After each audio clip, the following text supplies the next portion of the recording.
Greetings, everybody. Hi, hello, welcome to episode 12 of the GVGCast, the end of week show where we kick back, put our feet up, and chat about what we've been playing, what we've been up to, and of course, talk about some of the week's news and answer topics suggested by our wonderful patrons. I'm your host for today, Ash Paulson, and I'm joined, as always, by my good friend and GVG co-founder, Derek Bittner, as well as our superstar art director, Daniel Alba. Guys, it's Friday. How you feeling? Pretty good. Weirdly enough, we started a little later tonight because we got a bit of a tornado. Is it watch or warning? With it's the one that's closest. I don't live in an area where I have to worry about tornadoes, so I couldn't tell you. Two Californians right now. I guess that is true. There's warnings and there was watches, and I believe that warnings. I think Mito and everybody's like warning is the one that's like, hey. Okay. Be an eye out, and it said until 8:15 my time. They extended it till 9, but it kind of passed over. We had a little bit of hail, but we should be good. Just know that. Just know, you want hail. Hail is I all do. hail does I love is ding hail. your car. It's also cold, and it feels so good to be in. I want it. You do not want to be in hail. All it is is pelting. Oh, I love it, man. Give me all those ice chips. Ice chips all up in my face, my man. God. I'm all about it. So the thing we have to worry about out here, Daniel and I, are mainly fires and earthquakes. Yeah. Storm watch is for us, and I kid you not, we will get like a drop of rain, and every major news station will be like, Storm Watch 2022, is LA gonna flood, or are we gonna make it through? And it's like, guys, it's like one rainy day. That we get like 10 rainy days a year. Calm down. It's ridiculous. So I've noticed that some of you saw something I decided to do today. I never wear my glasses on streams or anything front facing. Only my wife usually gets to see them because I'm not a big fan, but my good friends here convinced me. They're like, dude, you look really good in your glasses.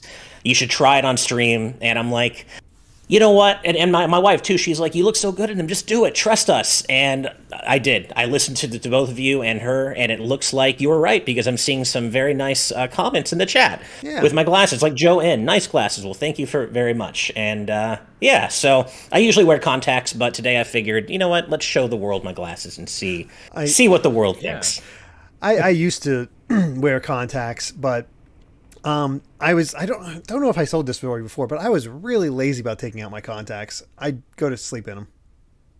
Oh yeah, that I've done that before, and it really hurts when you wake up. See, I was so used to it, it didn't even bother me. Yeah. All right, and just, okay, good. And it's like that. But then my eyes, I started noticing my eyes getting redder and redder, and like, all right, I am terrible at changing up my habits, and like when I go to bed, I don't go directly to bed. That's why it's like the whole thing. But I also didn't like wearing my glasses at the time, so I just was like, oh, let's train myself with my glasses. And then I just never stopped wearing my glasses. So I was like, all right, well, here I am again, not worrying about contacts. Squire lighting up the YouTube chat with some great puns, saying "Glass Paulson." Anyone? I hope that pun can be appreciated in hindsight. Good stuff. Good stuff, Squire. I like it a lot. Daniel, you had something that you wanted to tell everyone about, right? Right here at the top of the show. Yeah, so I've been pretty busy the last couple of weeks. Not so much with GVG things, but also with an event that I'm going to be a part of. It's called Emblem Con. Ooh. So Emblem Con it's a non-funded community-run event held over Discord. It's going to be free to join event starting next Friday on the 13th to Sunday the 15th. And it's going to feature a variety of special guests from the Fire Emblem community with discussions, games, and also panels with a variety of voice actors that we have on board, like Greg Chun, the voice of Ike, and Chris Hackney, the voice of Dimitri. So I'm going to be hopefully part of that, discussing certain topics with them as well. We're also doing some crossover panels with Persona Con that's kind of doing the same thing, doing fun things like dubbing a session with, of course, Tokyo Mirage Sessions live as one of us plays it. That's awesome. Interesting. It never got dubbed, so yeah. I mean, yeah, because I guess they did get dub actors for their for Fire Emblem Heroes, didn't they? Yeah, Jenny Yokobori, who does the voice for Eleonora, she was also attending Emblem Con for the past couple of years as well. She won't be here this year, but we definitely appreciate her for lending that what if scenario of what if this was actually officially dubbed in English. So that's always fun. Because also like throughout the weekend, you can also visit the Discord and discuss the event or chill with Fire Emblem fans, and you also check out the channels in our artist alley, which I love. Each artist has they all have their own channel dedicated as a booth where you can speak to them directly, find examples of their art, links to their shop. It's like walking in an artist alley halls of a convention again, which I know we all can't do at this time. And I'll have a booth at the exhibitors hall as well, so you can come say hi. Dude, that's awesome. I wish there was just a little less distance between San Francisco and LA, or the San Francisco area and LA, because I would totally come. We're in the same state. I would totally come if it weren't quite that far. Well, you can't come now that it's Discord only, so you can totally just come and visit. Oh, it's not a physical event. Oh, I thought it was like a physical event. Okay. Yeah, it's virtual only. It's only held over Discord, and then we'll be holding our and then we'll be holding our panels over on Twitch. So that's cool. Okay, I'll definitely try to pop in and hi then. That said, as a non-Californian, it doesn't look like San Francisco and LA are that far away, but then you do the actual drive and it is hell. It's like 6 hours. Depending on the route you take, it can be like anywhere from like 5 to 9 hours, but usually it's around 6. And a lot of that route is just flat nothingness. The 5, the Bakersfield area, all the way down the 5, there's just nothing to look at. It's just, or you can take the coast all the way up. You can take PCH and it's beautiful, but it takes like 10 hours or something. Oh yeah. It's, I don't think you were part of that, but the first E3 I went to, I think the one where I met you, Ash, GX. Oh. When I was part of GX. We did that coastal route. Because the guy driving was like, let's check it out. Let's do it. It's fun. Oh. And it was great at first, but you can't get off of it. No, there's no way off. Once you're on, and like we're getting to hours like 5 or 6, and like there's nothing. Like, okay, we got it. There's the coast. Let's get off of here. Let's get there. I'm so tired. I'm so stiff. I've been in this car for 10 hours. This sucks. It's very twisty and turny. I did the entire drive once with I have a Mini Cooper convertible, and I did the dream. I lived the dream of driving all the way down the coast with the top down on a really beautiful day. It was an experience I'll never forget, and I want to do it again, but I would do it over 2 days next time because I did it all in one day, and I was just demolished by the end of it. The gas prices are ridiculous. It was easily $30 more. Oh, that's true. The gas prices now to do it would be horrible. So, yeah, that's true. I didn't think about that. Jaden Buck, I can't believe I didn't think of this in hindsight, but glashes. Yeah, glashes. Good God. I didn't even think of that. I'm usually pretty punny. I'm very disappointed in myself today. Anyway, we do have some super chats already coming in, of course. So thank you, everybody, for those, and I will read them out soon. But first, as always, we have a sponsor for today's episode, and that sponsor is the good old Game Orb. The Game Orb is a YouTube channel that brings commentary and gameplay footage from the Nintendo Switch and Xbox Series X gaming systems. While games like Splatoon 2, Sonic Colors Ultimate, and Super Mario 64 can be seen on the channel, along with others, the Game Orb will also now be adding Pokemon Let's Go Pikachu to the gaming collection. So be sure to subscribe to the Game Orb at the link in the description, and as always, I will be posting that link in our YouTube chat right now and pinning that to the top. Please do show the Game Orb your love because they have been supporting us at the sponsorship tier of our Patreon since the very beginning. Long time. And they have awesome content over on their channel as well. So there you go. I just pinned the link to the top of our YouTube chat. By the way, I do want to address one thing. You may have noticed there is no Steve today.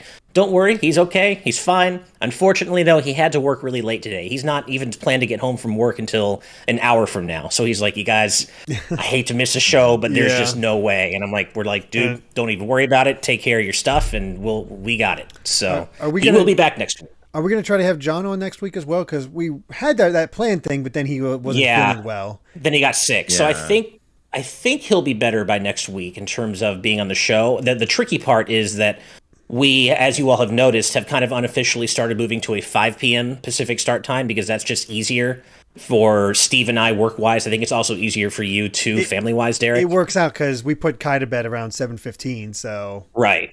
So that's just, it gives us a little bit more time to get ready for the show, but unfortunately, that also means it's 1 a.m. for John, which we would never want him to do. So if he's going to be on next week, we'll probably move it back to the 4 p.m. start time just for him, because we'd rather have, if he's going to do it, we'd rather have him start at midnight than 1 a.m. because that's just not fair, right? Yeah. So, so that's stay tuned for news on that. But the plan was definitely to have him on every 10th episode. And that didn't happen last week because he was sick, as Derek said. So hopefully we can make that happen next week. We'll see. but certainly stay tuned for news on that. With that said, we do have a few super chats. Of course, Jaden Buck with $5 getting in first with Crazy Question Friday's Crazy Question number 37. How do you think Reggie gets his body ready? Oh man, there are so many answers I can think of, all of them inappropriate. Oh, you know what he does? He lifts GameCubes. He just does bicep lifts of GameCubes with the handle. That's all he does. Yeah. He does all the sorts of arm movements with GameCubes in each hand. He does 100 sit-ups, 100 push-ups, 100 squats, and a 10-kilometer run. Then he's ready. You know, clearly. You'd think he'd be bald by this point, but that is just how powerful that man is. He just retains it.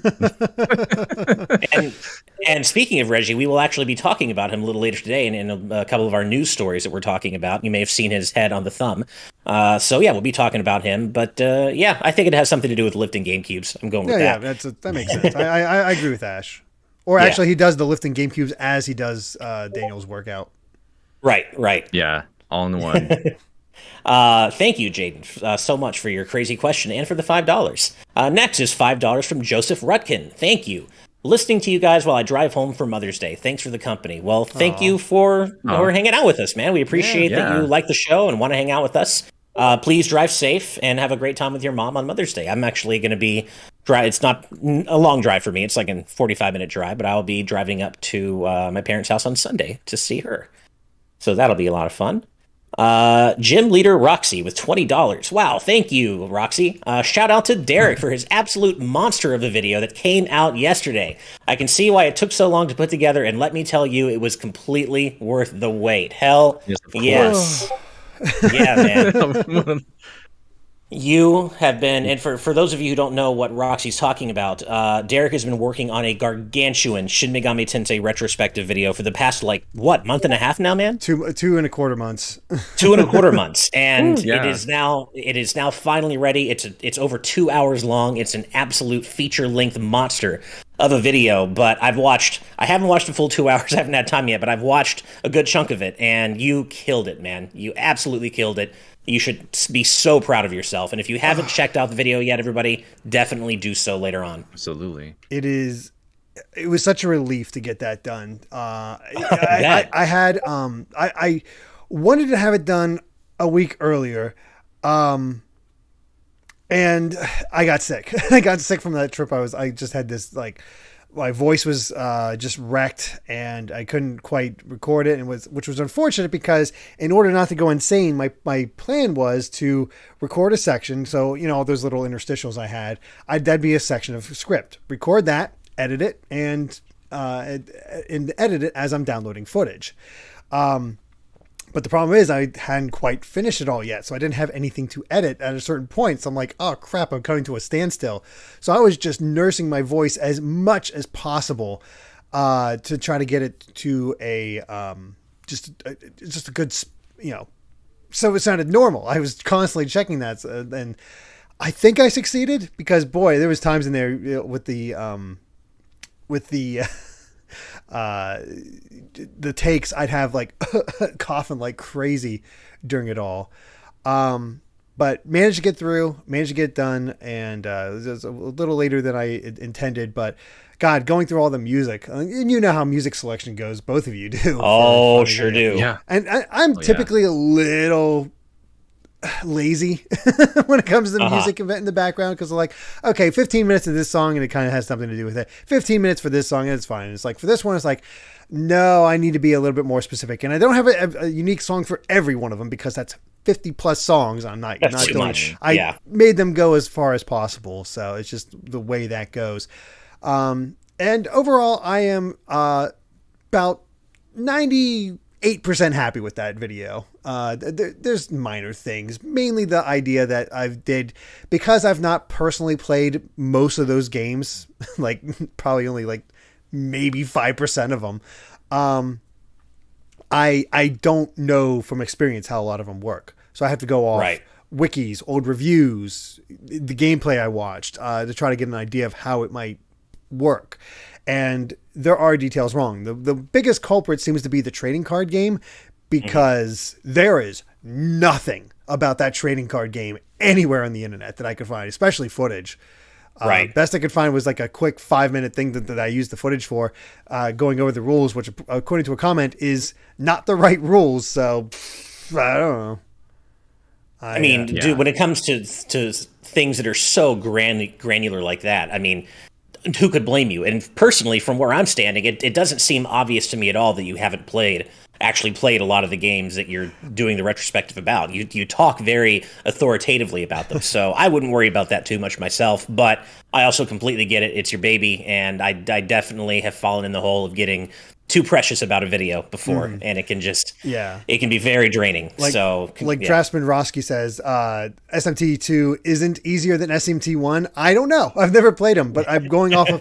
I found a series of reviews by one website that just kind of went over the details and got more of them. I was trying to triple check fact checks, but as far as actually playing it, I couldn't tell. And I would assume that 2 would be easier than 1 because typically the older a game is, the harder it is. I don't know. Right. That's a fair assumption. I will. Oh, go ahead, Daniel.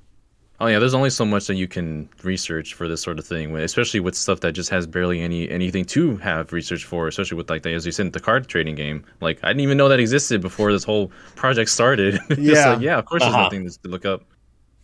I will say one of the coolest things I discovered in doing all this was, I believe it was Megami Tensei 2, where it starts with you unlocking Pazuzu from a video game, which when I read that, I was like, that seems ridiculous. But then I didn't realize that it has you start out almost like a typical video game, like you're the top down, like Final Fantasy or Dragon Quest. Oh, okay. And I'm like, oh, that's neat. And it's like, oh, okay, they changed it.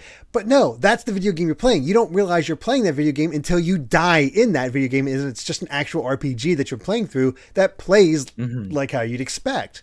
And then it's like, then it goes into the typical first person exploration type thing and you learn more about it. But you got to reach a certain point in the video game itself in order to actually get Pazuzu free. It's wild.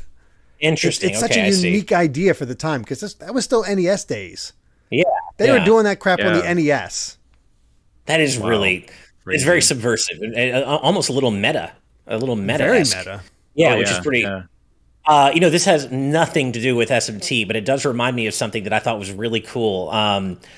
Something I forgot to mention in my PAX East preview of Shredder's Revenge, right?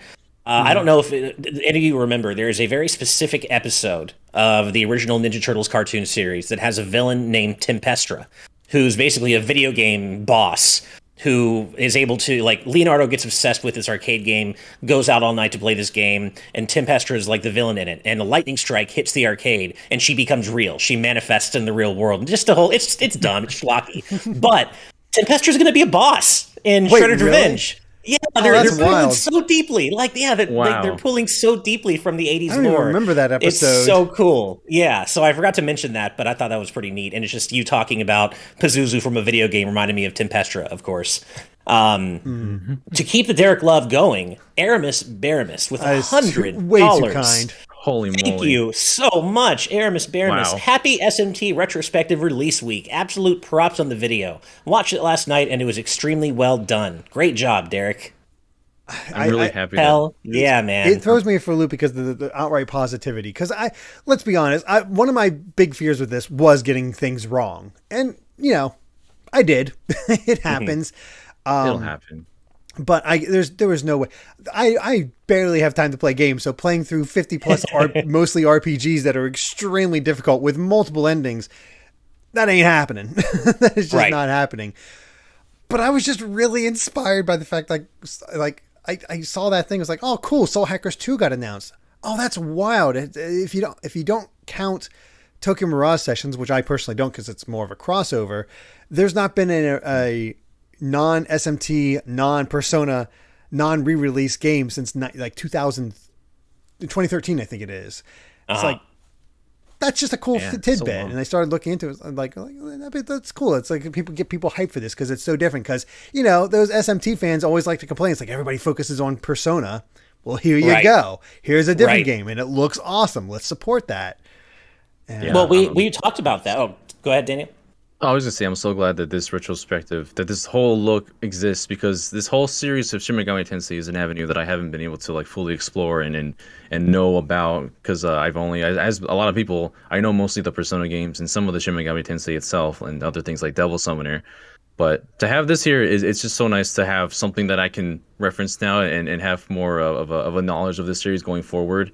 And I'm glad that something exists that acknowledges that Tokyo Morale Sessions is not more Persona, it's more Shin Megami Tensei than Persona. Oh, yeah. Because I've been very adamant showing about that. Like, oh, look, it's like Persona 4. Like, no, it only really Persona isn't. 4 and like maybe the map and like the UI for how colorful and vibrant it is. But It's SMT with a protagonist that actually talks and more focus on side characters. yeah. Right. Definitely. No, it's funny, when we were all workshopping the thumb with you, Derek, one of the early drafts had Joker in the middle. And we were talking about how, like, you know what? Joker obviously needs to be on there, but maybe he shouldn't be in the middle, because we're well aware of all the infighting between core Shin Megami Tensei fans and Persona fans. And we're like, this is an SMT retrospective, right? Let's not piss the SMT fans off by throwing Joker right in the center there. Yeah, exactly. The side series on the side, that makes sense. Yeah, Right. It makes sense. And then we got Nemesis in there from Soul Hackers, which I thought was appropriate. We played around with a lot of different female characters to pop in there. But we ended up, I ultimately ended up with Nemesis because it's like, well, I was inspired by Soul Hackers 2. Let's pop her in there because it matches the style of the other two while also being just old enough that you can kind of make it work. So Right. I think it ultimately worked out. I was trying to think. There was what other? Oh yeah, the whole Persona SMT versus Persona thing. The funny thing is, Persona only has the SMT moniker in the States because of SMT3. Right. Shin Megami Tensei 3 was yeah. so big and like the point that people started getting into the series that it just it blew up. So everything, even though it wasn't marked as Shin Megami Tensei in Japan, guess what? This is now Shin Megami Tensei. Right. So, Well, dude, you absolutely killed it, and everybody who has not seen this video, certainly make some time in your schedules to do so if you can, because Derek busted his ass on it and did an amazing job. And just to keep the Derek love going for a little longer, Monolith64 says Derek looks hot with a little beard. Oh, so, I just didn't have a chance to shave because I barely had a chance to sleep. So apparently you don't need to shave, man. You look hot with that beard. Oh, okay. So says Monolith64. So there we go. Yeah. All right. Well, I'm going to cut it off there at the super chats for now. Don't worry. I'll certainly read the rest off throughout the episode. But we do have a little bit of news from the week to discuss. The first of which deals with Square Enix's Western IPs.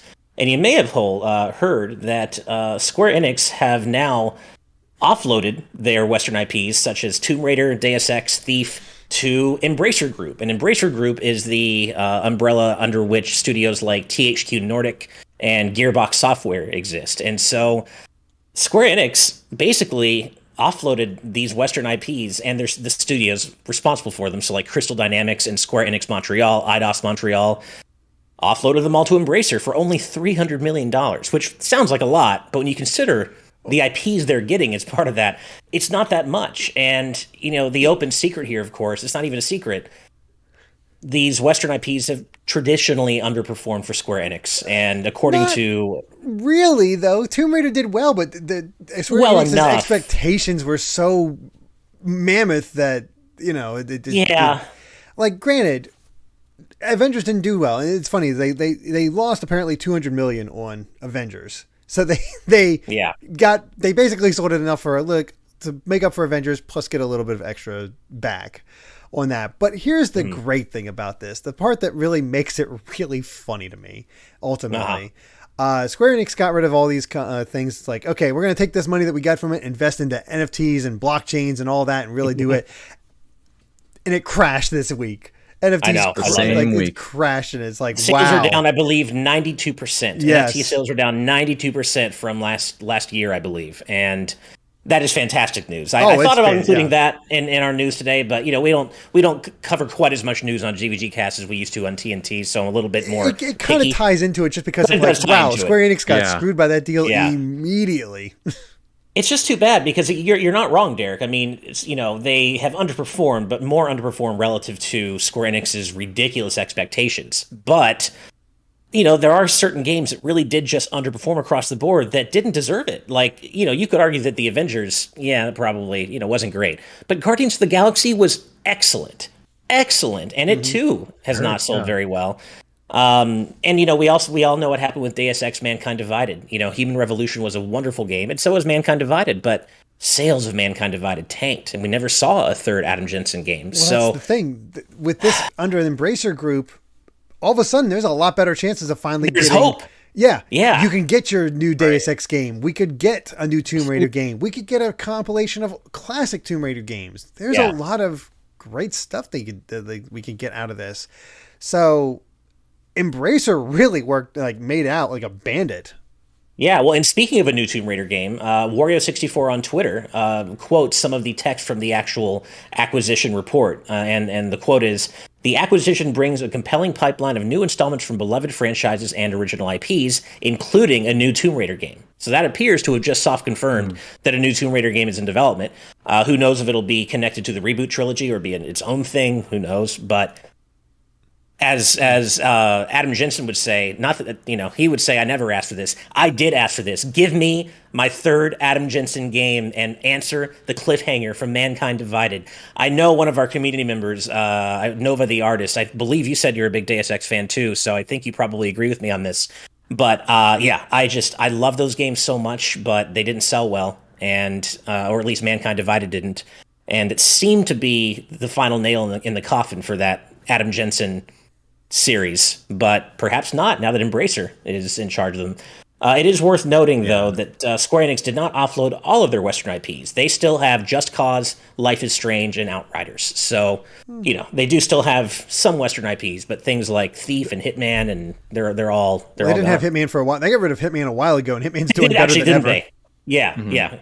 So, if that follows what happened to Hitman, then hopefully that means the outlook is sunny for Tomb Raider, and especially for me, Deus Ex. Yeah, Embracer change. I hope so. Yeah, because there's just a lot of stuff that Square Enix has done that I just don't understand. Like, there are some games that are probably still just doomed to never come back at this point, like with the way they handled Neo, The World Ends With You. It underperformed, and they hardly went out of the way to advertise it, and yet it didn't perform to their expectations. And it's like, what do you expect? You need to get the name out there for these certain franchises that people clearly love, and if you don't, then it's just gonna fall by the wayside. So for these other franchises that have been acquired, I'm looking forward to see what can become of now that they're under this umbrella for Enforcer. Yeah. I really hope things turn out well for these IPs, and they're better off. They're better off not with Square, I think, given, as you said, Derek, their ridiculous expectations. I mean, for example, and this just dovetails with what you said, man. Tomb Raider had 88 million lifetime sales. 88 million. Obviously, of all the IPs that Square Enix have offloaded, Tomb Raider is obviously the most successful one. But still, how do you look at that and think, oh yeah, it kind of underperformed? Yeah. What? I think the reboot sold 2 million, 3 million, and they're like, it's underperformed. I thought it was 5 million actually. It could be. I don't know. Well, and almost half of those lifetime sales come from the reboot trilogy alone. Mm-hmm. So under Square Enix, that's about just under 44 million sales for those 3 games, and that's considered underperforming. Get out of here. I'm not a business guy. I'm not a business expert, but that just seems silly to me. I don't know. Really, really kind of dumb. But fortunately, we do have the one really shining star of Square Enix to always kind of Square Enix business is a problem, but the creators, they're onto something, because I'm sure you saw this, Ash. Yoshi P announced that 16 is essentially done. Yeah. We got kind of a different version of that statement last week that we mentioned.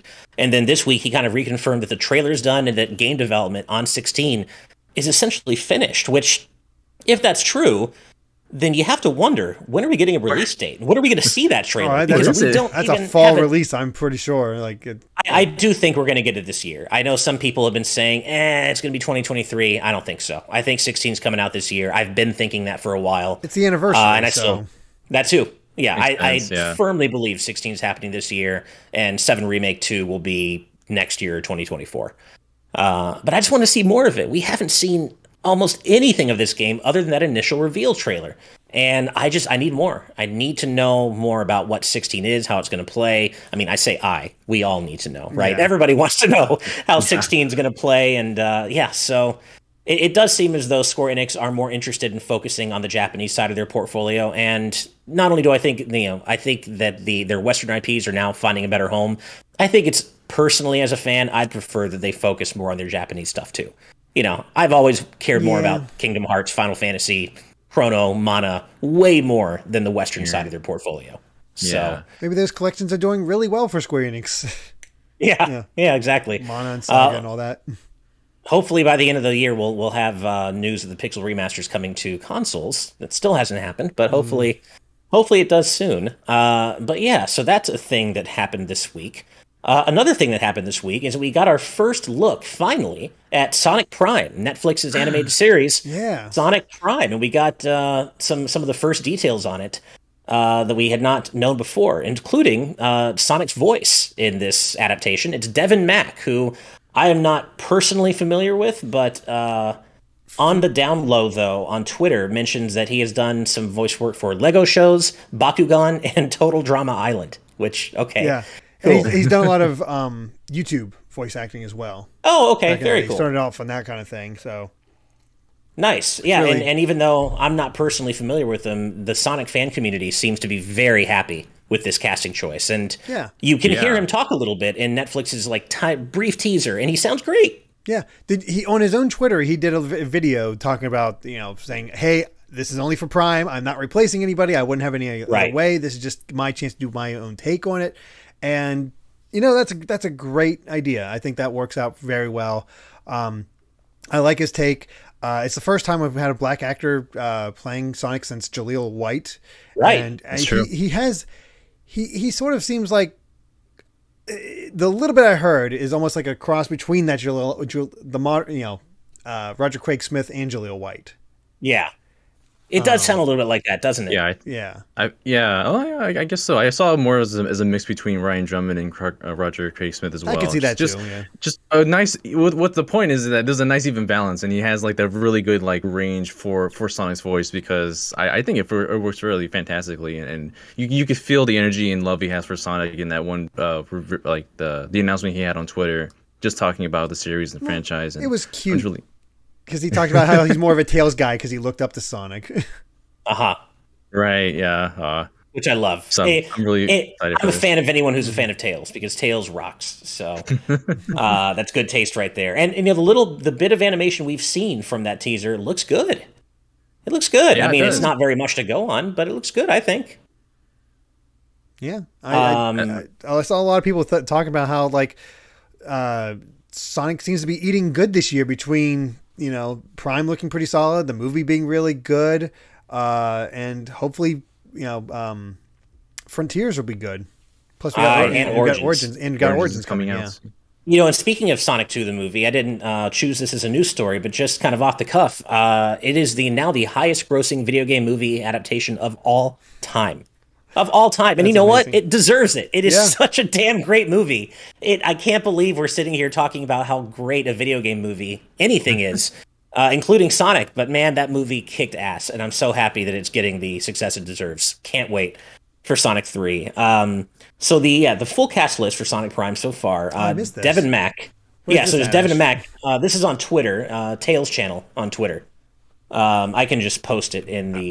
here we go. I found it. We got it? Okay. Yeah. So the only role that's confirmed is Devin Mack as Sonic, but then we also have some other cast members. Ashley Ball, Shannon Chan Kent, Brian Drummond, which is funny because that sounds so much like Ryan Drummond, who is a familiar or a former voice of Sonic.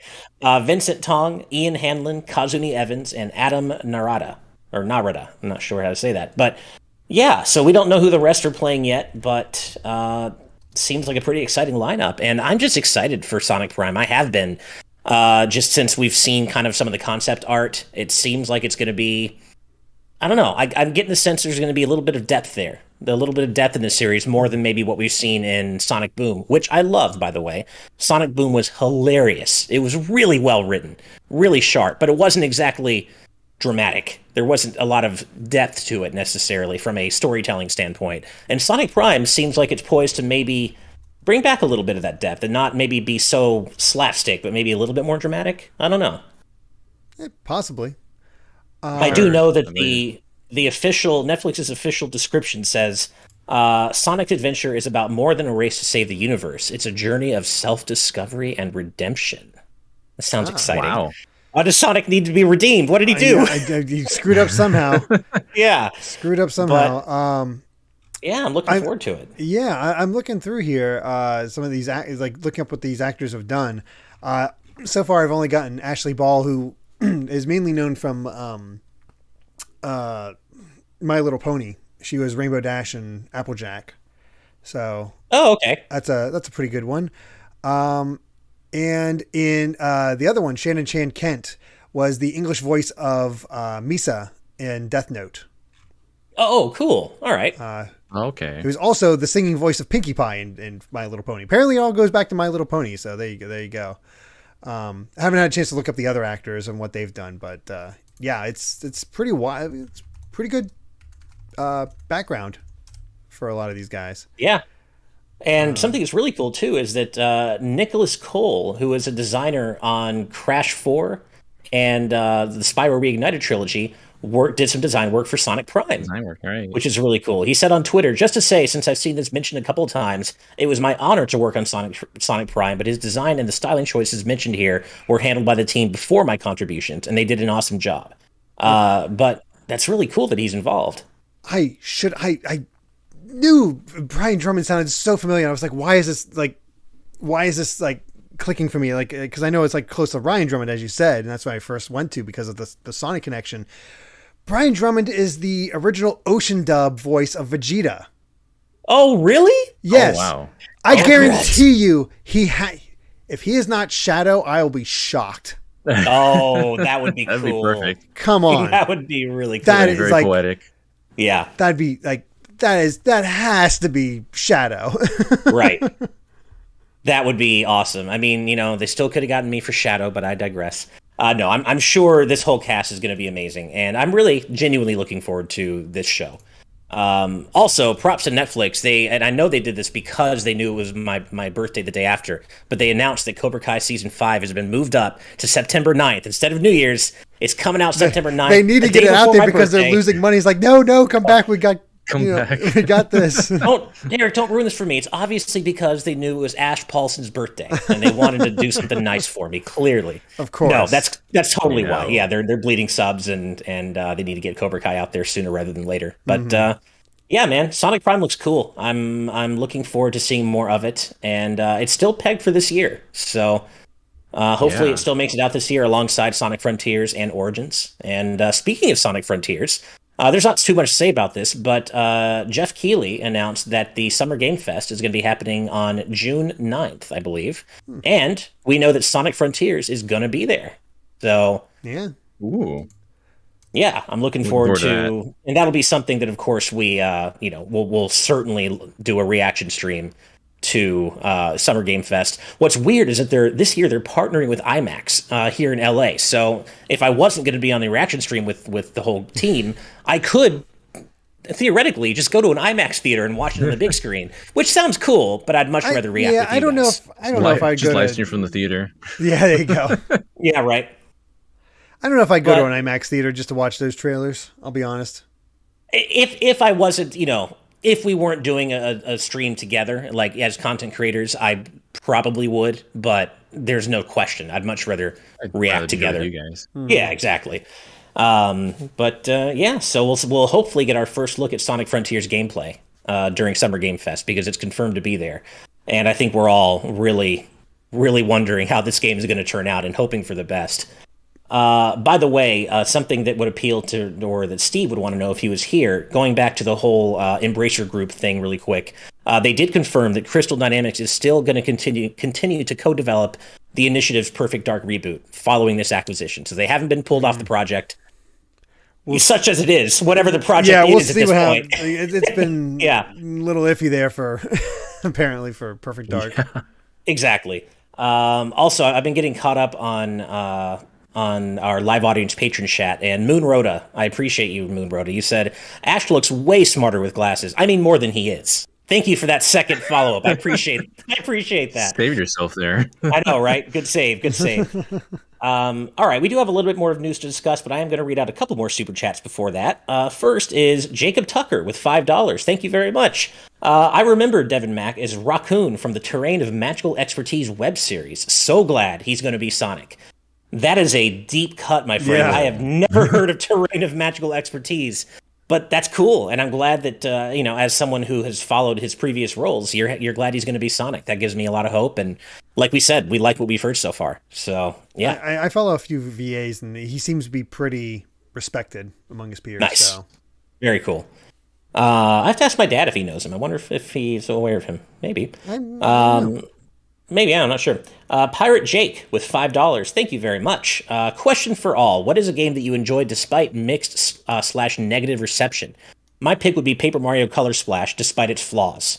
Well, that's a good question. I mean, I could come right back and say Color Splash is one of them. Also, the Origami King, even more. Origami King got, generally mixed reception, I'd say. Probably on the whole better than Color Splash, but aside from the battle system, I loved it. I freaking loved Origami King. Basically everything other than the battle system I loved about that game. What about you guys? God put me on a spot. I wasn't prepared. No, I know. I guess I'll just go to my go-to. They got okay reviews, but I don't know why. I love it. I need to get a hold of it again, but it's so expensive now. That's why I regret only renting it. It's Fragile Dreams for the Wii. Oh, that's a good one. And I have to throw this one out there because I just always have to.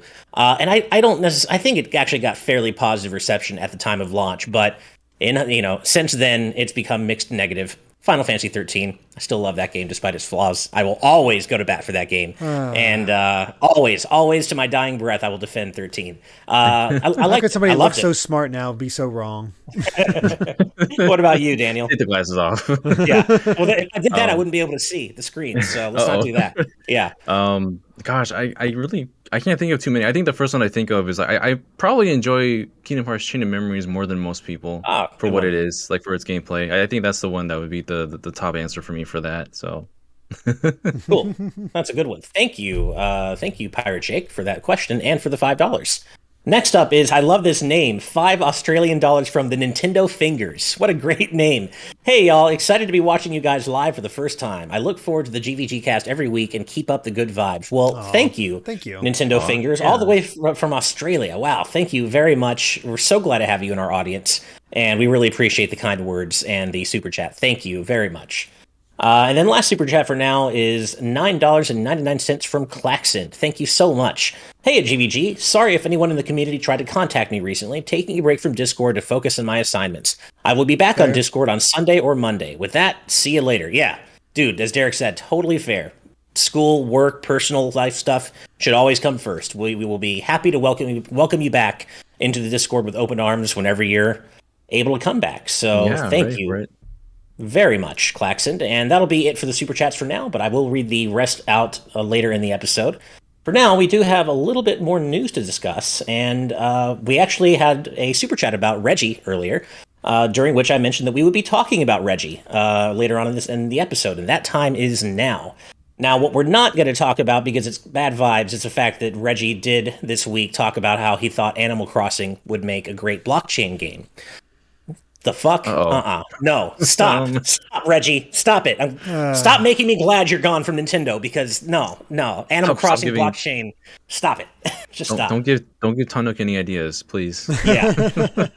But his book came out this week called Disrupting the Game, From the Bronx to the Top of Nintendo, in which, there are some anecdotes that talk about some of his time, or reveal a little bit about his time at Nintendo and some behind-the-scenes stories. And one of those is that he actually had to fight for Wii Sports to be a pack-in game with the Wii. We all look back at Wii Sports and can't imagine it not being a pack-in, right? But apparently that almost was not going to happen.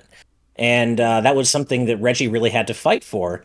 And initially, Satoru Iwata turned the proposal down, saying Nintendo does not give away precious content for free.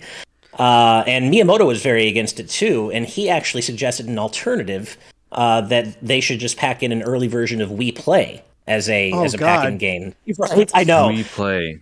And Reggie rightly was like, that didn't feel like a complete experience compared to Wii Sports. And apparently that really upset Miyamoto. Like one of the rare moments he's ever seen Miyamoto without a smile on his face, or at least a courteous demeanor. He's apparently got really upset. But Reggie ended up being right. Look how much iconic to the Wii Sports ended up being. And it sold the concept so well. I mean, it wasn't a pack-in in Japan, so they got their way in Japan, but in America, that's true. It sold like hotcakes just because people would buy the Wii just for that. So you can kind of imagine how successful it would have been without Wii Sports packed in, because nobody would care. Right. Just the perfect demonstration to show like what does the Wii remote do. Like I don't know how that I don't know what other way there would be to sell the concept of motion control in this era, that this blue ocean era that they're diving into. But definitely the better call from Reggie at that point. Yeah, and definitely he was able to eventually, obviously, convince Iwata, because Iwata kind of, at least according to the book and according to Reggie, he recognized eventually that strategies for Western markets do sometimes have to differ from those in Japan and Japanese markets. And, Iwata, as usual, had played the long game. He was obviously very wise, a great leader, and listened to Reggie, and look what happened to the Wii in the US. It just took off. And I don't think there's any other game other than Wii Sports as a bundle pack-in game that could have so perfectly sold the casual appeal of motion control on the Wii. It's the same idea of when Tetris was a pack-in for the Game Boy. It's just a perfect so true. pairing. Yeah. Same kind of echoes back to how they needed to sell the original NES in overseas with a toy, sold as a toy with Rob, and also include like Mario Brothers and Duck Hunt with it. Just kind of like the different marketing strategies for different regions really does make a difference. Definitely. And something I should probably highlight, this all comes from Nintendo Life's article on this, by the way. And they say that a key message, I haven't read the book, I would like to, but that a key message at the heart of Reggie's book is that disagreements were always respectful within Nintendo and rare compared with compromises and shared ideas. Particularly in his relationship with Iwata-san, he maintains that challenging conversations around strategy were handled the right way, and it's clear that there was a bond between the two executives, which that's pretty obvious based on just what we've seen at various E3s and Nintendo Directs, and clearly there was a bond between them. And man, I would have loved to meet Iwata-san at some point. Would have been so great to meet him. Yeah. Mm-hmm. What a man, what a guy. Yep. But that is not the only Reggie story we're talking about today, because he also kind of pulled the curtain back a bit on the conversations he had about Mother 3 while he was at the company. And this comes from Nintendo Everything, and this also comes from Reggie's new book. But there were, according to Reggie, there were many conversations about Mother 3 internally during the 3DS days.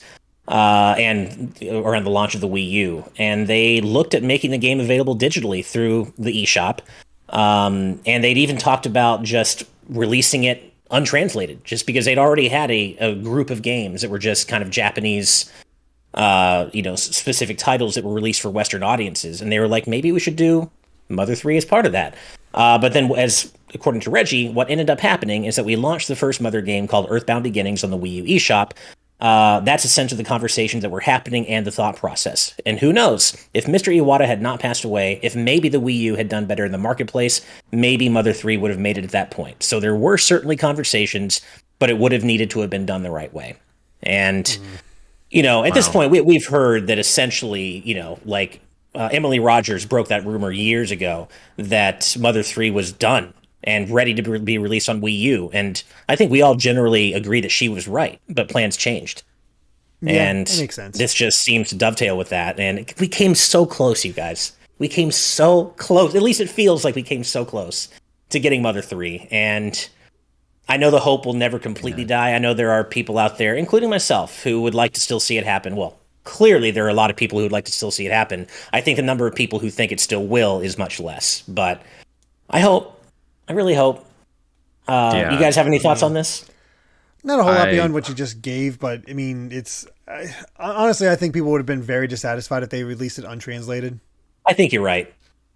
For such a story-heavy text-based game, that it's different than releasing, like, for example, Panel de Pawn on the NSO, for example, because that doesn't really take much text to understand. You just play it, but you have to understand the whole story with Mother 3, and it really makes me wonder, like, what kind of Nintendo we would still have, what we would have right now if Iwata was still around, what games like this would have come into fruition in what way or form. And it's just it's just so much potential with Mother 3 that I wish we could still tap into. But at this point, a lot of us are just kind of like we're kind of at the point of I don't know if this is ever going to happen due to a whole bunch of other trolling things with the content itself in the game and such things that would have to be translated. So Pretty much. Yeah, I'd still like to see it happen, but as we've talked, before, there are certain thematic elements that Nintendo would have to be very tricky in how they deal with, and no matter how they dealt with it, it would piss off some segment of their fan base. There's really no way they could do it that would make everyone happy. Kind of necessary. Yeah. So. Yeah, I don't think that there's any way they could do it. They could literally make everyone happy. So, yeah, we'll see. But I kind of feel like the window of opportunity on a Western release for Mother 3 has closed. Would love to be wrong. All right, one more quick thing I want to mention before we move on to our patron topics, and we won't have much to say about this, but I threw it in because it's so weird. There's going to be a new version of Pac-Man in the upcoming Pac-Man Museum Plus. It's going to be called Pac-Man Arrangement Arcade Version, and Pac-Man Museum Plus I think comes out like May 27th, but that's not the story here. This arrangement is introducing a new ghost, and its name is Kinky. Huh. How did that happen? You got Inky, Blinky, Pinky, Kinky, and Clyde. What happened there? Gonna be following you around with a whip. Right? See, well, no. Maybe they're just really into Vor, and Pac-Man just kind of gets really into. Oh my god! Oh no, this is going somewhere I don't want it to. Anyway. My god, Pac-Man Vor were not a combination of words I ever thought I'd hear coming out of your mouth, Derek, or on GVGcast at all. I hope I never hear them again. Show? I don't even. What is Pac-Man Vor might be too much for the post show even too. Kinky, from what I saw, I don't know if it's just fan art, but Kinky, from what I saw, is an orange ghost. Because I did do a Google image search. Because Clyde's supposed to be orange. I know, that's what's so confusing, right? But apparently he has glasses, or she, or they have glasses. I'm not sure about Kinky. But I don't know. I don't even know. But yeah, guess. I guess it seems to have glasses, but I don't know if that's like fan. It is fan art, so I don't know what he actually looks like. It's weird. It's super weird, and I just had to talk about the fact really quickly that there's a new ghost named Kinky in the Pac-Man lore now.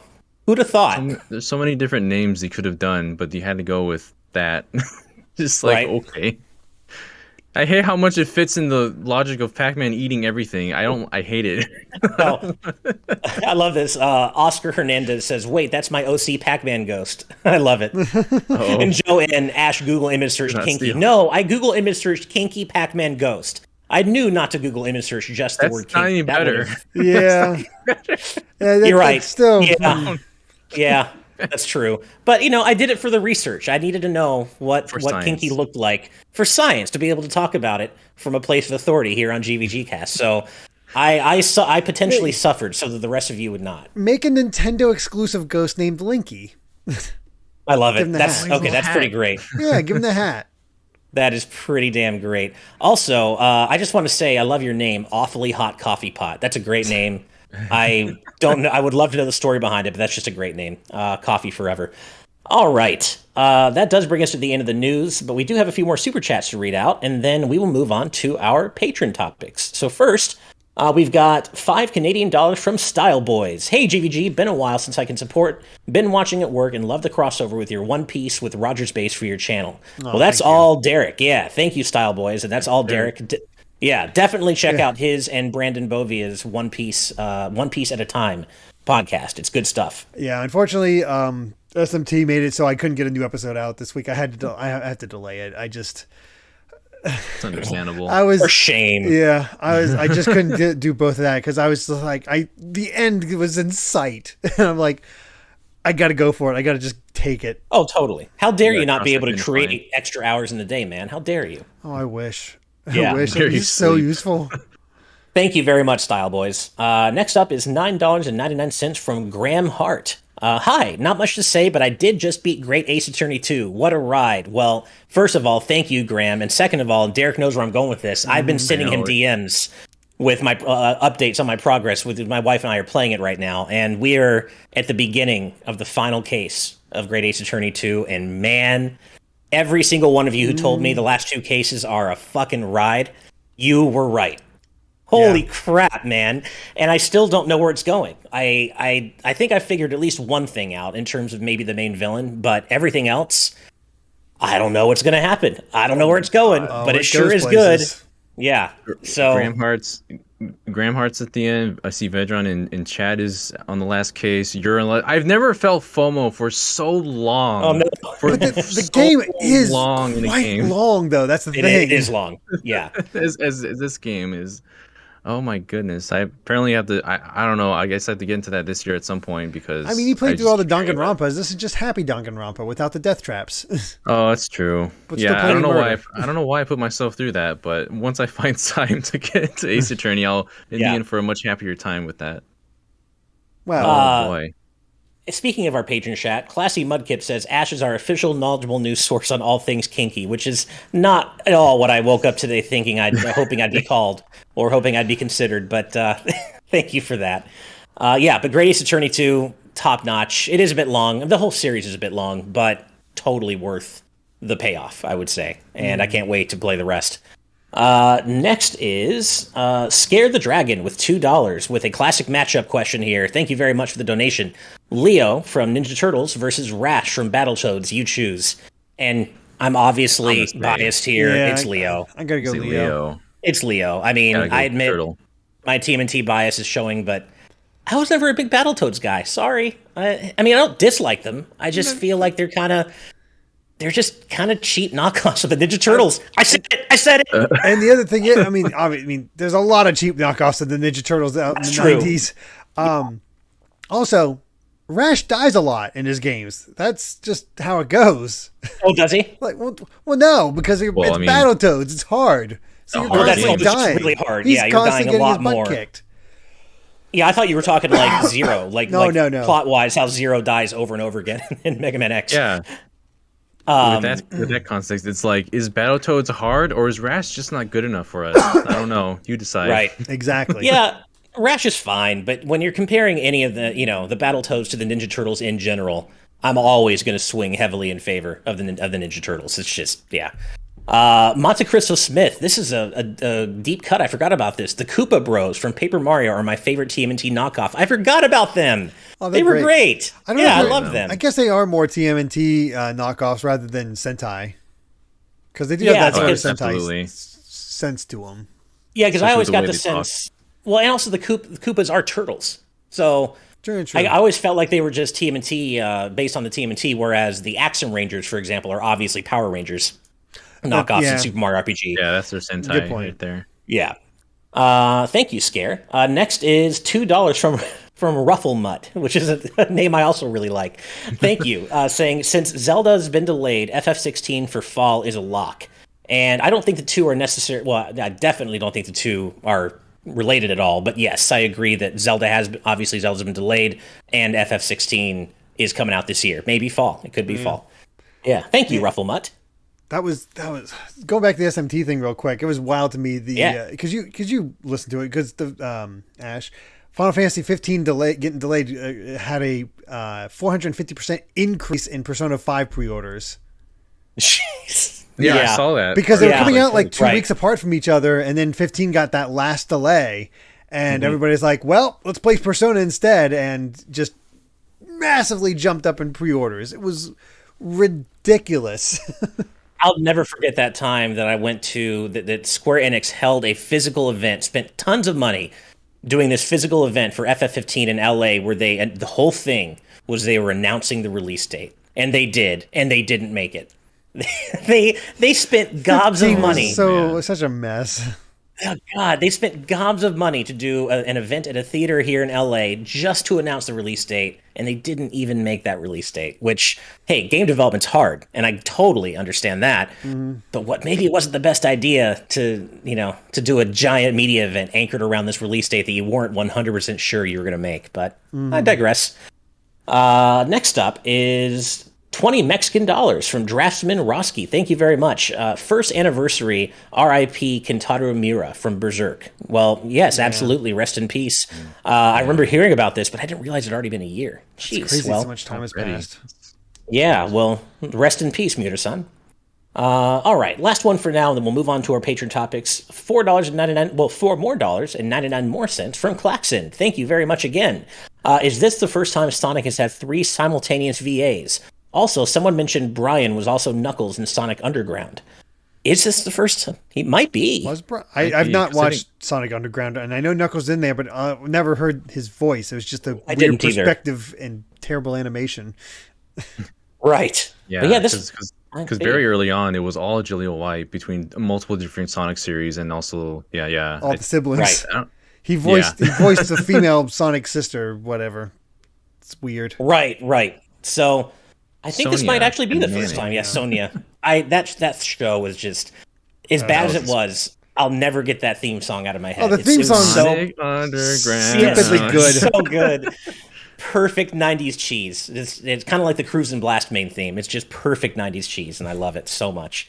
All right. Well, that does... I will read out the rest of the Super Chats at the end of the show, of course, but for now, let's move on to our patron topics. And as a reminder, all of our patrons at the producer tier and above get to suggest topics for us to discuss every week right here on GVGcast. And if you want to find out more about that, head on over to patreon.com/gvgaming and check out all the different tiers you can support us at if you'd like. We'd really appreciate it. But with that said, Derek, why don't you start us off this week, man? I actually want to volunteer because I'm going to lead in right from the topic we were just on, if that's okay. Go for it. Absolutely. With mine, continuing on that topic, it's from Jaden Buck asking, what is your most favorite TV series that's based on a video game franchise? And I know we give the Sonic animations a lot of crap, especially Sonic Underground, for what it was at the time. But if anyone remembers, back in 1993, there were 2 simultaneous Sonic animations coming out. One was The Adventures of Sonic the Hedgehog, and the other one, which was the fans of Saturday AM Sonic the Hedgehog. That one is actually really good. It is. I remember seeing setting. the finale of that. That finale hyped the hell out of me. Oh my god, Saturday AM Sonic is something else altogether. Just the sheer setting of it, because Robotnik has already won. Like, he's already taken over. The whole planet of Mobius is already becoming roboticized. And Sonic and his team of freedom fighters, along with Tails and some other original characters that are still beloved today, are pretty much trying to take over, or not take over, but just kind of reclaim Mobius. And it was just such a cool premise that we haven't seen at all since then. I mean, they picked up with it with the Sonic Archie comics until the Archie Sonic died, basically. Yeah, those comics were fascinating. And I gotta say, special mention to the performance of Jim Cummings as Robotnik in this game. Yes, so good. Is my favorite. He is so that dark, echoey voice with him is so iconic. I love it so much. I wish he would do more. I've never seen Robotnik so evil. Like, that's like the most purest evil we've ever seen him. And oh god, I just love this series for what it was.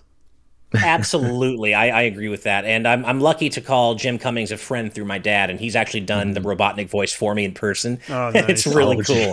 It's really cool. I hate to piggyback off of you, Daniel, but I was going to say the same thing. I don't know It's understandable.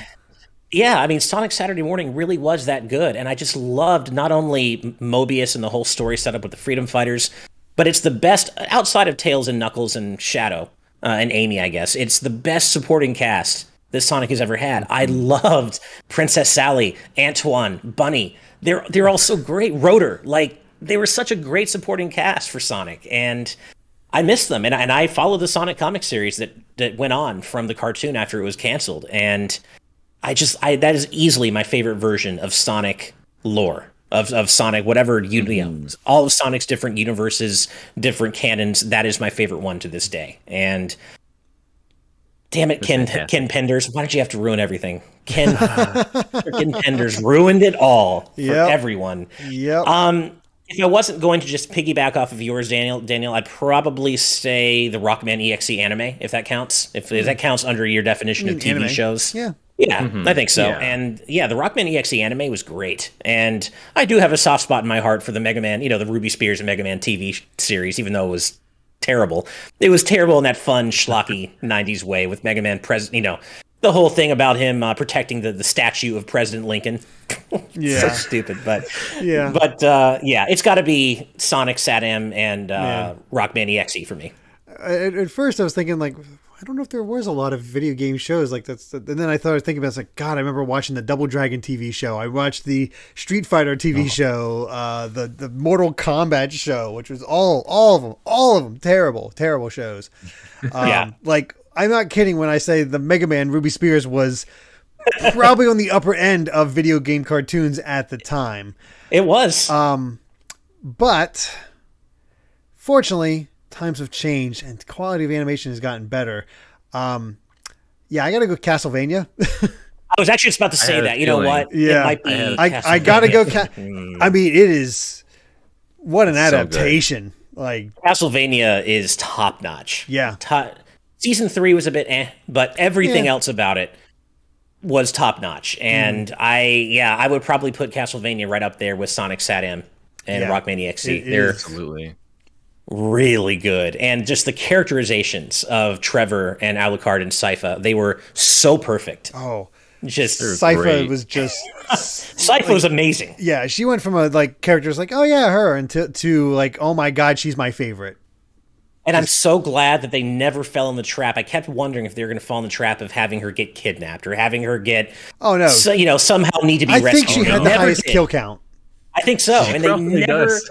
they never made her a victim or a damsel, and I love that about that show. She was just a badass from beginning to end. And Trevor never talked down to her. He never infantilized her. They fought and they bickered, but he never talked down to her. Just because she was a woman, and I just love that. I so hope they can maintain that quality for the Richter show. For Richter's. Yeah. Yeah, I hope so. Me too. Because such a fantastically done animation. Very bloodiest thing I've probably ever seen, but damn, it was still a good series. Oh yeah, they went hard on that, much more than the games ever did. Yeah. I did see Cutie Caitlin mention the Persona 4 anime is apparently really good. I've not had a chance to watch it. Oh, it's great, dude. Yeah. I've not played the game, so I'm like waiting. Persona 4 does certain things to Yu Narukami's character that I absolutely love, and it's hilarious. Daniel, you know what I'm talking about. I know you do. The nightclub episode. Oh, I have seen that section where the nightclub they play episode King's is game. top-notch. It's like, oh my god. He's just like this aloof, badass, total, he's got all this swagger, all the girls love him, but he's still such a dork. And it's such a good combination of him being a dork, but also having all that swagger. It's great. He has all that dry humor, like when you see him like getting super dramatically prepared to take on the Guardian, the fish in the river, and like being super that inner monologue of taking the meat challenge for that one ramen place. Oh my god. Like Beeple, that's what it was.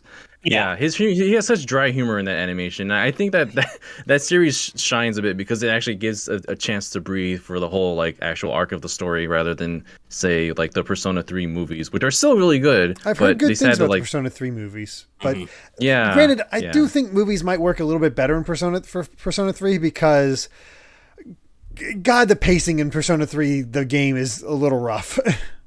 Yeah, there's long stretches of just not really anything happening between the full moon events eventually, especially in the early game. It doesn't really pick up until towards the end, and that's really the movie starts to shine as well. So that makes sense for that structure of the story. What's weird to me is there was also a Persona 4 Golden anime. It's like, why? Right. That I don't think was- I watched that one. Yeah. That was like New Game plus Yu Narukami, basically, because he was a little bit more sassy in some things, which is pretty funny. And they also added more characters, like Marie was also added as a part of the plot. And really weird to do a second animation, but I was all for it. Yeah. Nice. Sonicu in our live audience patron chat mentions that the cliffhanger at the end of Sonic Sat AM still haunts me. And Date My Iba brought up something that I actually wanted to mention and asked Daniel if he had seen the fan-made Season 3 crowdfunding project. And yes, I saw the trailer for that. And I know, Daniel, you did too. It's really cool. And I hope that Sega allows them to go forward with it. I think they will. Sega's usually pretty good about stuff like that. Yeah, you got just a little bit of the voice work there, which sounded really good. And the animation is just like, am I just watching the same show again as far as the animation looks so far? And freaking Crush 40 singing the intro. Yeah, so cool. I've not seen this. Holy crap. Oh, I love how down Crush 40 always is to do cool fan stuff like that. They're so cool with that. Oh, yeah. I can't wait to see where this project goes, and hopefully it keeps going. Greg is really good about fan projects, so we'll see what happens. But yeah, I love what they're doing with that right now.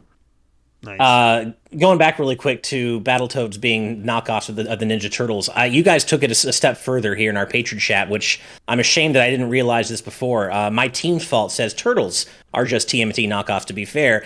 And then Vedron followed that up by saying TMNT invented Turtles. Obviously, duh. I can't believe I didn't, realize that before. But yes, thank you so much for your topic. And that was Jaden Buck. Thank you so much for your topic. Derek, you want to do yours now, man? Yeah, I can do mine. So, my topic comes from Blaystar25 saying, as a Smash fan, I've tried to familiarize myself with all the franchises represented and try as many as I can, but I still have my gaps. What is a series from Smash that you have little to no experience with that you want to get more into? And honestly, out of all of them, I played most of them, but the one big gap for me is Fatal Fury. I'd love to check out more of Fatal Fury just because it's such an interesting history when you dive more into it, because SNK basically poached all the talent from Street Fighter 1, or is it Street Fighter 2? Right. I think it was actually from Street Fighter 1, and okay, make a sequel. And it's like, okay, we learned some stuff, let's make a sequel. And Fatal Fury's kind of that sequel. It's kind of wild. I mean, I could be wrong. I might be off of Street Fighter 2, but either way, and it's so much more story focused. It seemed really interesting. So I'd love to check out more of Fatal Fury at some point. I guess same with Tekken, because Tekken seems always insane. But yeah, Fatal Fury would be the big one for me. Man, I promise that this is going to sound like a flex, and I promise it isn't. I basically have some degree of experience with every franchise represented in Smash. There isn't really a gap for me in terms of a franchise that I have little to no knowledge of. I guess the closest would be Minecraft, but I know enough about it to know that I get why it's super popular. It just isn't for me.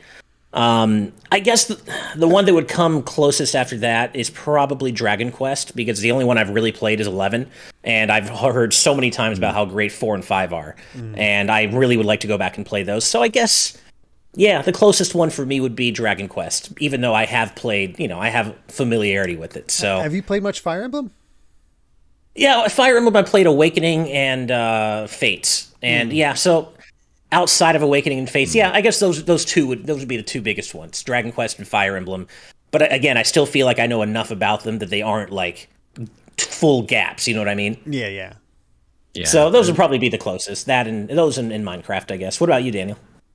I'm kind of in the same boat as Derek. I was going to mention Fatal Fury as well, because that's a series that there's actually a lot to that as well. Like Fatal Fury, it extends to its own series. Of course, King of Fighters, Garo, Mark of the Wolves. Like there's a lot in that story with Terry and all the other characters in that series that there's a lot to pull from. But it's interesting that this question comes up, because I think Smash is the series of the reason why I'm into so many of these franchises that I'm into, dating way back to like as far as 64 and also Melee, getting into like the Metroid series, the Earthbound series, and with Brawl, I remember specifically with Brawl, I got really interested in Golden Sun because of Isaac that was in that series, and I love Golden Sun now because of that. Smash is just the ultimate advertisement, honestly. Yeah, it really is. I've seen like a lot of people, like friends of mine as well, who say like they want to get into Kingdom Hearts now because Sora's in Smash Brothers. That's awesome. That's nice. Like beautiful. It's such a cathartic feeling to see this series that I love for so long just kind of come around and And I guess the same thing was with Persona. Like before that, I never would have thought that a series as niche as Persona would be represented in Smash Brothers. And I saw a lot of people wanting to get into that as well. My people. Yeah, shame that they're not on Switch for those people who picked it up. Played it. But Derek, we can play Persona 5 Strikers and Persona 4 Ultimax, which are sequels to the main games that they originate. Yeah, that spoil a lot of the stuff that happened in those original games. That's a shame. Yeah. Oh my gosh. We'll say, speaking of retrospectives, I did watch Mech Muscle's retrospective on Fatal Fury, and that's how I know a bit more. So if you don't want to play the games but still curious about the lore and whatnot, I'd say that's a good way to see it and how it kind of changes. Okay. Much shorter. There's a lot less games in Fatal Fury than in SMT than mine. So yeah, definitely check that out. Retrospective win, Derek. Yeah. I guess I've only played about 5 minutes of Gyromite. So maybe Rob counts, I guess, a little bit. Do you really need to get more into that? Just play him in Mario Kart DS and call it a day. Exactly. Yeah. No, I actually did play a lot of Tekken growing up with my dad. I played a lot of Tekken 2 and 3 growing up with my dad, which was a lot of fun. And I've always been a big fan of Tekken music, so I know quite a bit about the lore and just the overall universe of Tekken, I guess. And same thing with Fatal Fury and King of Fighters. I've always kind of loosely followed it, and I'm familiar enough with the characters that I've played a lot of the games. So I have talked to a lot of people though that discovered Earthbound through Smash. A lot of people I've talked to did not know who Ness was. I still haven't actually played those, so I guess you could throw Earthbound in there for me as well. Sure. We gotta get Derek playing Earthbound and Ash playing Dragon Quest 8 because those are and 8, yeah, 8, 4, and 5 are I've heard 8 and 5 though are like the two top ones, right? Other than 11. Yeah, it's my first one. 3 as well, but 3 is we all 3 of course. Yeah. Oh, give me that I'm HD 2D remake in my veins, I'm man. gonna play that. Yeah, I can't wait. I can't wait. And Luxcare, Derek has not played Earthbound. We got to figure out a way. Maybe that should be a patron incentive. Well, no, it's somebody requested it for my personal stream, so eventually. But there's a long list, so it's going to be a while. For sure. Okay, well, thank you for that topic, Blaze-Star. And then for my topic, I chose Jason Uloas, who asks, have you ever played a game that had a moment so moving, so poignant, or just so damn epic that it brought a tear to your eye? What game was it, and why did it bring a tear to your eye? And why did it bring a tear to your eye, while avoiding spoilers, of course? And my answer to that is yes. Yeah, it's not just one game. So some of you who've been following, my work and our work for a while probably know by this point that I'm an emotional guy. I wear my heart on my sleeve. I am the perfect target for crying moments, and just that stuff gets me. I'm emotional. So there's not just one game. There are many games that have made me cry, and not just one tear. Take your pick of like Final Fantasy games. Final Fantasy X is it the Final Fantasy X's ending? Yeah. Final Fantasy X-2's good ending. Final Fantasy 9. 7, the big moment. FF9's ending, but not just Final Fantasy. Look at, oh my God, Metal Gear Solid 4. Oh God, yeah. And Metal Gear Solid, well, even more than 4. MGS3's ending. 3. Oh, MGS3's ending fucking brutalized me. Absolutely. I felt completely and utterly emotionally drained, and I had like no tears left by the end of that ending. Oh my God, I was so emotionally drained after that ending. Oh man, so many moments in Dragon Quest XI, Xenoblade Chronicles 2. Jeez. Dragon Quest XI, there are a couple of moments in that game that got me. Mm-hmm. Yeah, there's one thing at the in particular, of course, no spoilers, but the end of Act 2 going into Act 3, you know what I'm talking about if you've played it. I sat there for like 45 minutes being unable to pull the trigger on the thing you have to do to get into Act 3. And not that I was like, I wasn't sitting there for 45 minutes weeping, but once I finally did do it, it definitely got me kind of, choked up. It's really intense what happens. Another one that actually just happened to me recently, and this was more of like a tears to my eye moment, not like crying, but Horizon Forbidden West. There is a moment, I don't want to spoil it obviously, but the Poseidon quest. If you know where you go. You're talking Forbidden West. I was trying. Forbidden West. I think the kind of final scene you see in the original Horizon also. Oh, that got me. That hits. So That got I think me, I the did final start because scene. I was like, especially as a parent, it's like, oh God. Yeah, the final scene in Zero Dawn got me, and then so the Poseidon quest. If you know where you go, the first time you swim out into the big open room and you see the visuals and you see where you are, the music hits perfectly. It was just a very overwhelmingly beautiful moment that just was prepared so perfectly by Guerrilla, and it definitely brought a tear to my eye as I was playing, because I'm like, this is just video games, man. Video games are so cool, and this is just such a perfect example of when every element of a game comes together perfectly. And so, if you know what I'm talking about, you know, but I'm not going to spoil it, especially since it's such a new game still. What about you, Daniel? I'm starting to feel like I don't have many emotions with as many games as I haven't cried to. I thought that for a while, but then you start thinking about certain ones, and it's like, oh, that one got me. Like no Tales of game got you crying? Man, I know a lot of people haven't finished Tales of the Abyss, but there's an ending to that made me kind of emotional for sure because of what the main character has to sacrifice and what they have to do, and just to see how they go about doing it. That's certainly something that I remember still to this day, and just like the after credits scene, and it's just a whole lot of stuff that happens all at once. But man, yeah, Tales games usually are pretty happy in their endings for most parts. Tales of Berseria is a pretty brutal ending, like not brutal, but it has an ending that you kind of would have to see coming from a distance. Gosh, I was going to mention Metal Gear Solid 3 as well, because I think just the last moment where you have to pull the trigger. I think you can do first person mode, and you can see Snake's eyes are tearing up, watery, and it's just so many things with that. Oh my god! And another one, I'm surprised this wasn't mentioned. Pretty much, despite how much of a convoluted kind of shoving everything at once it was, the end of Kingdom Hearts 3. I was going to say that. Yeah. Where that and when you finally rescue a certain character. When certain characters come together and you hear and the music starts playing, especially with I'm pretty sure you know which trio of characters in particular. I know exactly what you're talking about. And then after the scene, and then they all hug and cry, and it's like, I can't. There's a lot of moments like that with the end of Kingdom Hearts 3, just because it's a culmination of something we waited so long for that really hit hard at moments, especially with Yoko Shimomura just nailing it with the music throughout the entire way.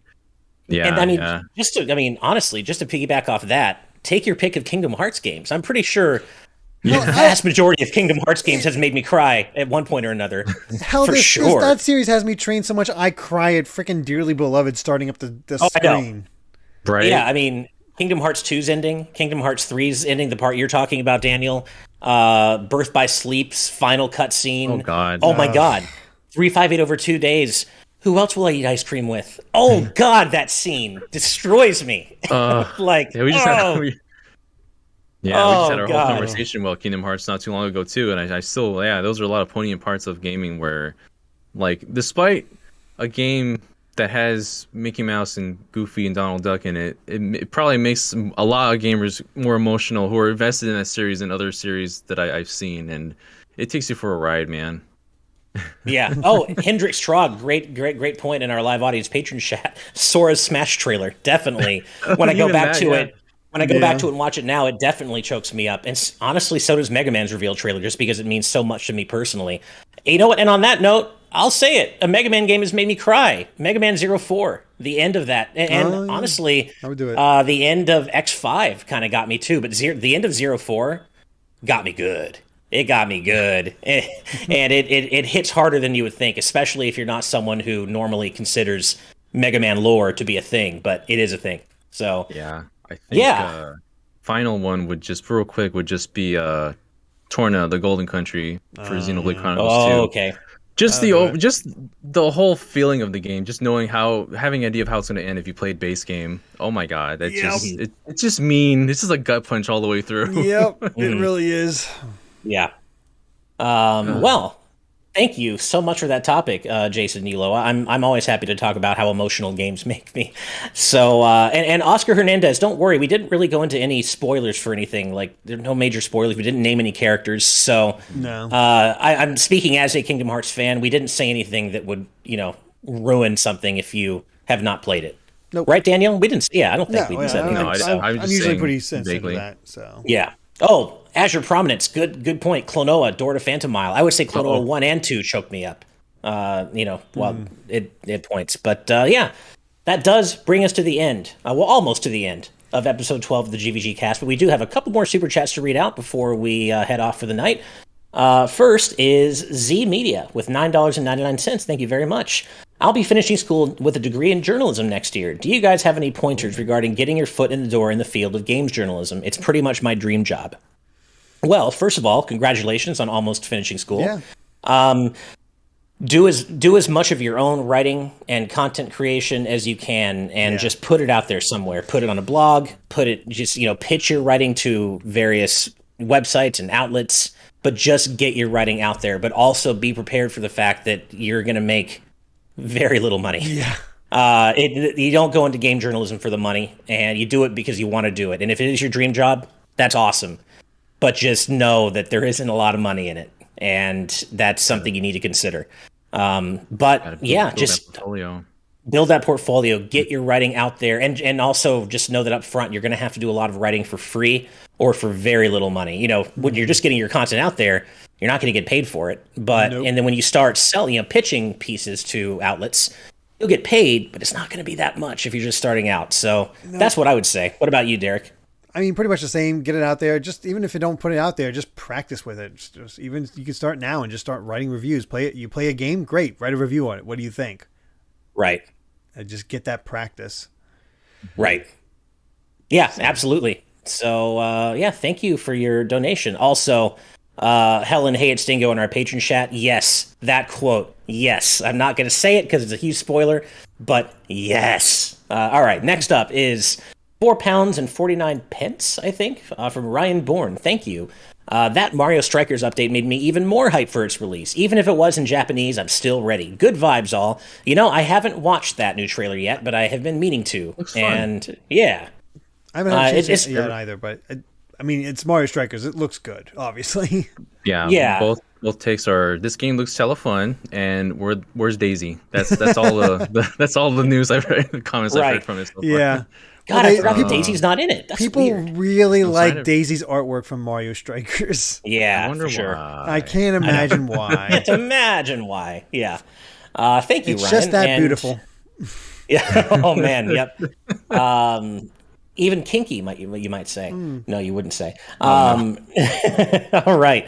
Next up is $10 from Kyle Myers. Thank you. Hiya. I thought kinky came out in the 1996 game Pac-Man Arrangement. That is, so Pac-Man Arrangement arcade version is the name of the game Kinky is in. Can't believe I'm saying this.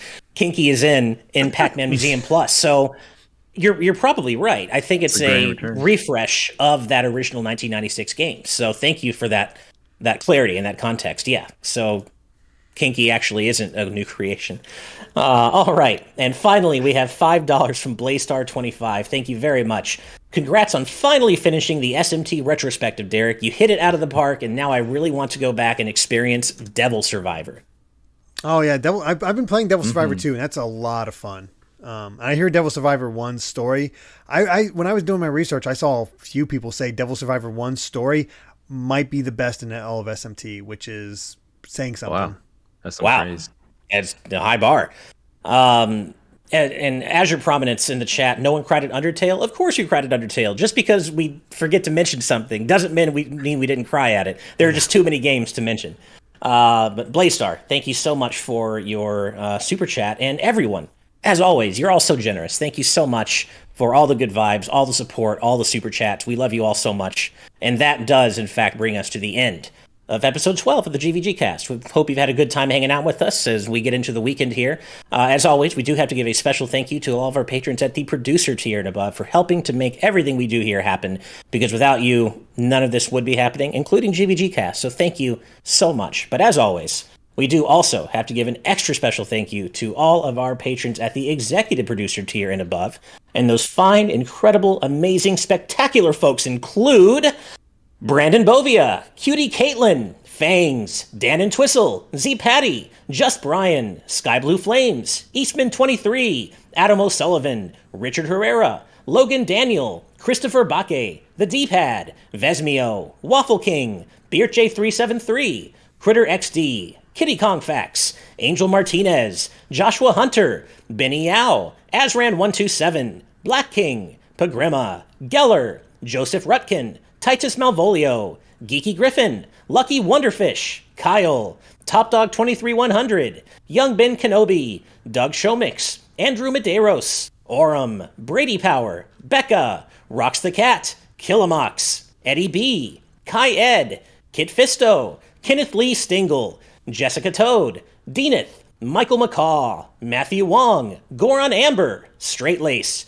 Justin Matthews, Hoobie, Too Much Spaghetti, Mega Conrad, Ascaron 809, Ryaner, Captain Finlandia, Nathan Steele, Spicy Pan Otter, The Game Orb, Dano the Artist, Super Gamer Dude 101, Grantles, Ravelox, Synchro Lord, Rosa Pardo Bowling, hey Steve's mom. Hi, Steve's mom. Kane Woolley, Skull Kid Tiger, Darksteel 01, Jason Uloa, Jaden Buck, Phantom Project, Cystic Warrior 29, DJ Jurassic, Super Dank Awesome Unicorn Guy, Dinner Sonic, Darik, Jeff Ed, Nova the Artist, Blaystar 25, Stag Nasty, Mumbling Yeti, Cameron Sharp, Screamo Shaman, Mason Riley, Keel, Willow Pingree, Yo, Hustlebun, Noah Fitterer, Calvin Atkinson, Ryan's Fault, Brainchild, Pat Pending, Jim Wakelin, Lauren Bond, Sridhar Ayala, Gavin Twaddle, Andy Mine P, Ad, Jughead 870, Alpha Lion, Lord Metarex, Kyle Gamer, and Barry Rookie. And finally, last but certainly not least, 16 Nacious. Whew, thank you all so much. It is my absolute pleasure and privilege to read off that list every week. And seriously, we all love you so much. Once again, if you want to find out more about how you can get on that list, as well as take advantage of all the other perks we offer our patrons, head on over to patreon.com/gvgaming. But even if you can't support us on Patreon, that's totally fine. We just really appreciate it if you dropped a like and subscribe right here on YouTube. Every little bit truly does help. With that said, we're off to our Patreon-exclusive post-show. Thank you all so much. Have a wonderful night. Have a great weekend, and we'll see you next week. Good night and good vibes. Bye, everybody. Till we meet again.